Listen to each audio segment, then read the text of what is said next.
La province du Mandoul accueille l'une de ses dignes filles, la ministre d'État en charge de la femme, Amina Priscille Longo. Toutes les couches socio-professionnelles de la ville de Koumra, à leur tête le gouverneur, Dr Adoum Forte Amadou, sont mobilisées pour l'accueillir après son élévation au rang des ministres d'État par le président de transition.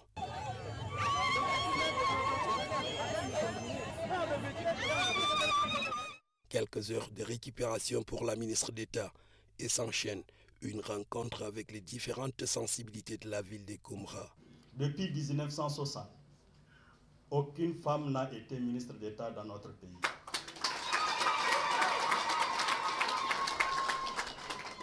Et le chef d'État a décidé non seulement de consacrer cette dignité à une femme, mais surtout à votre fille, votre sœur, Madame Amina. C'est pour dire que ce poste de ministre d'État, cette dignité de ministre d'État, ce privilège de ministre d'État revient au Mandoul. La ministre d'État en charge de la femme exhorte ses frères et sœurs de la province du Mandoul à une forte participation au référendum et à soutenir la politique du président de transition, comme ils l'ont toujours su faire. Je voudrais aussi vous remercier parce que vous avez démontré votre satisfaction, votre attachement, mais encore votre soutien au président de la République qui a bien voulu désigner une fille de chez vous, une des vôtres, pour l'élever au rang de ministre d'État. Quand j'ai vu la qualité de l'accueil, j'ai compris que ce n'était pas pour moi, mais c'est un message que vous voulez lancer au président de la République. Et je vous remercie pour cela.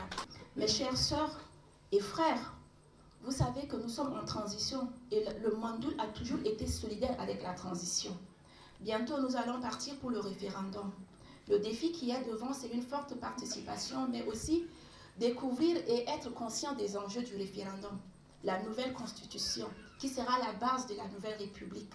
Il faudrait justement que nous nous approprions de ce processus et que nous sortions massivement pour donner notre oui pour ce référendum.